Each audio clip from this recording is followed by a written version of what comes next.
Mwanzo wa mapenzi ya kweli.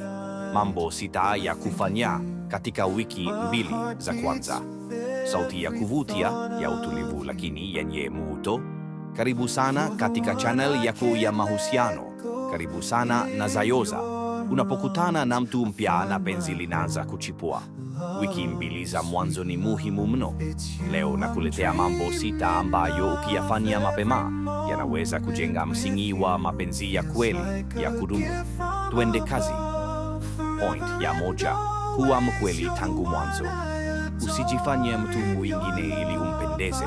Jionyeshe kama ulivyo, kwa sababu mpenzi wako wa kweli hatakupenda kwa sura tu au maneno matamu, bali kwa utu wako. Point 2: sikiliza zaidi kuliko kusema. Mapenzi ya kweli huanza kwa kuelewana. Sikiliza anapoongea. Tambua malengo yake, maadili yake na tabia zake. Kusikiliza ni namna ya kusema na kujali bila hata kutamka maneno hayo. Point 3: weka mipaka mapema. Usiogope kusema hapana.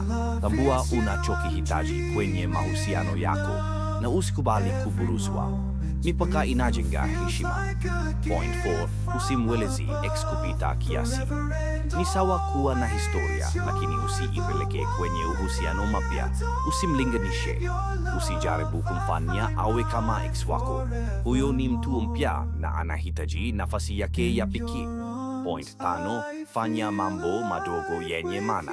SMS ya asubuhi, kuuliza umekula kwa dhati, kusherehekea mafanikio yake madogo. Mambo hayo madogo hujenga hisia kubwa. Huwezi jua, huenda hayo ndiyo yatakayomfanya akupende zaidi. Point 6: usiharakishe mapenzi yawe makubwa sana haraka. Mapenzi ya kweli yanahitaji muda. Usikimbilie kusema na kupenda bila kuelewa kama naye yuko serious. Jengeni urafiki kwanza, halafu mapenzi yajengewe juu ya msingi huo. Mapenzi bora hayaji kwa bahati, yanajengwa kwa busara, mawasiliano na heshima. Kama unapenda content kama hizi, subscribe, like na comment. Je, wewe huwa unafanya nini katika wiki 2 za mwanzo za mapenzi? Tuambie kwenye comment.